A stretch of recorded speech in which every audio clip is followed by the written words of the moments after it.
60 दिन की उम्र, लेकिन इनमें से 5 दिन मलबे में गुजर गए।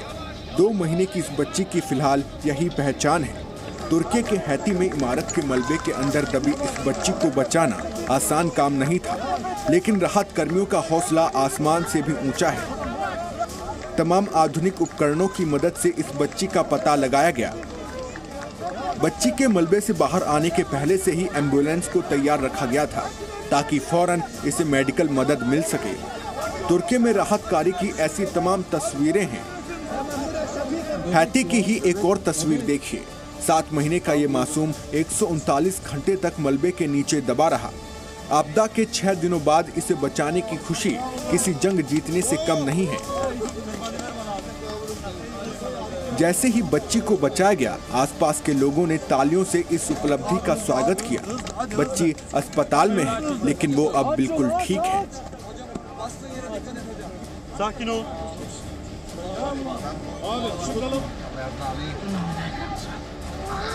सीरिया के एलेप्पो की ये तस्वीर आपको विचलित कर सकती है। ये बच्ची भूकंप के बाद से ही इस इमारत के मलबे में दबी पड़ी थी। आसपास जिंदगी की गुंजाइश बेहद कम थी।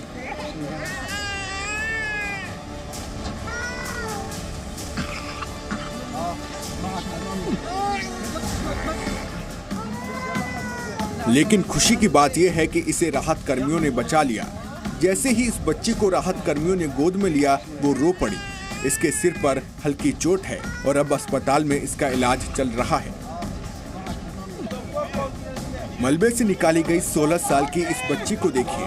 आपदा के 6 दिनों बाद बचाया जाना जिंदगी दोबारा मिलने से कम नहीं है। दक्षिण तुर्की में भूकंप के केंद्र से करीब कहरनमारस में ये रेस्क्यू हुआ।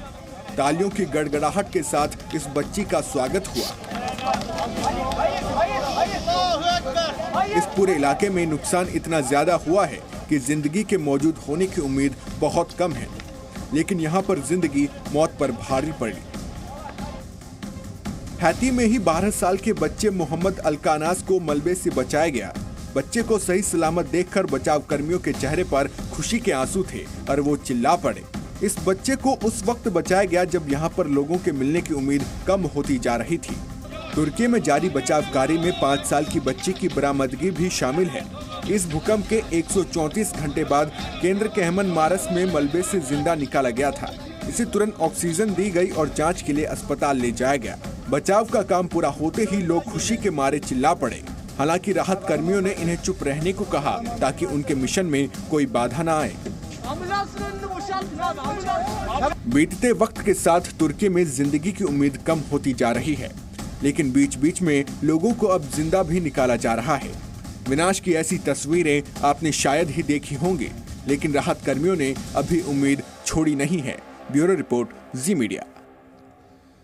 भूकंप से तबाह तुर्की से जिंदादिली की हर दिन एक नई कहानी सामने आ रही है। हादसे के 6 दिन गुजर चुके हैं, लेकिन हौसलों का सूरज अभी डूबा नहीं है। हर दिन रेस्क्यू टीम को चमत्कार से उनका सामना हो रहा है।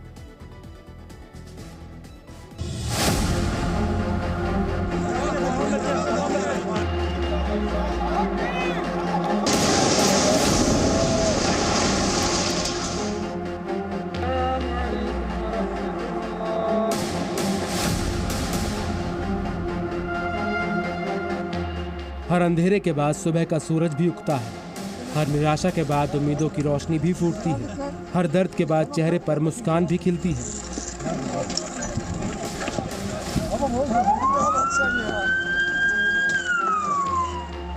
वैसे तो भूकंप से तबाह तुर्की और सीरिया के घाव इतने गहरे हैं जिन्हें भरना आसान नहीं।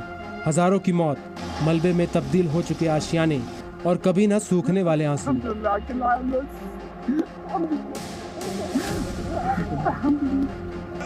दर्द, आंसू और त्रासदी के साए में लिपटे तुर्की और सीरिया में कुछ तस्वीरें ऐसी भी हैं जो चेहरे पर मुस्कान ला दे रही है। कौन कह सकता है मौत के मलबे में 6 दिन तक दबे रहने के बावजूद जिंदगी सलामत बचेगी। लेकिन तुर्की और सीरिया से हर दिन मुस्कान बिखेरने वाली कहानी सामने आ रही है। तुर्की के हताए में एक 12 साल के सीरियाई बच्चे को जब देवदूतों ने सकुशल बाहर निकाला तो बाहर खड़ी भीड़ खुशी से चहक उठी। फिजाओं में तालियों की गूंज और चिल्लाने की आवाज़ तैरने लगी। 5 दिन तक ये बच्चा मलबे के बीच दबा रहा, लेकिन जिंदगी की उम्मीद नहीं छोड़ी।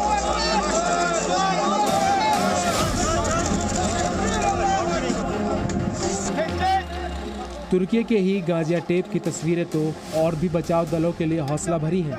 घंटों तक ड्रिलिंग मशीन से मलबा हटाने के बाद रेस्क्यू टीम के सदस्य एक 7 साल की इसरा तक पहुंच गए। 136 घंटे तक मलबे में दबे होने के बावजूद बच्ची जिंदा मिली, हालांकि उसकी हालत लगातार बिगड़ रही थी। उम्मीद की रोशनी बुझी नहीं है। शनिवार को तुर्की के कई शहरों से सुकून भरी तस्वीरें आती रही।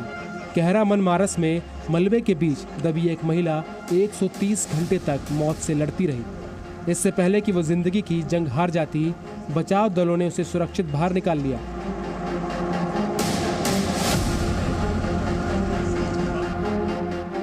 हालांकि हर दिन बढ़ रहे मौत के आंकड़े भी डरा रहे हैं। मौत की तादाद इतनी ज्यादा है कि कब्रिस्तान भी कम पड़ते जा रहे हैं। कतारों में रखे शव दफन होने का इंतजार में हैं।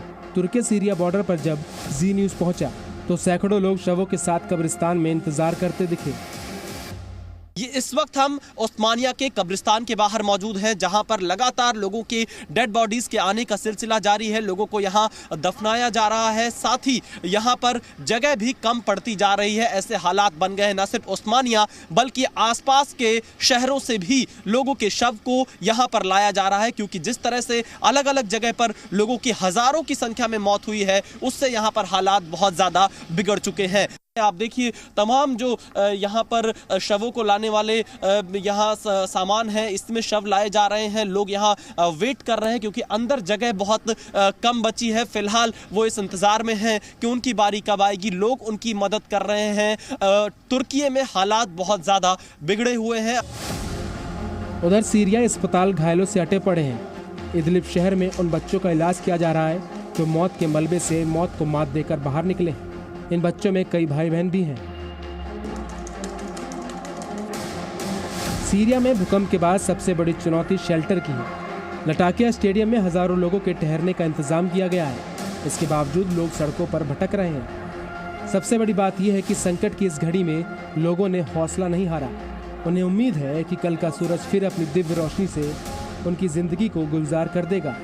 तुर्की से विशाल पांडे के साथ ब्यूरो रिपोर्ट, जी मीडिया। और अब तुर्की और सीरिया बॉर्डर से हमारे संवाददाता विशाल पांडे की रिपोर्ट हम आपको दिखाते हैं। सीरिया में तबाही इतनी ज्यादा हुई है कि अभी तो इसका आकलन भी पूरा नहीं हो पाया। जाहिर है कि सीरिया में मदद की जरूरत भी बहुत ज्यादा है।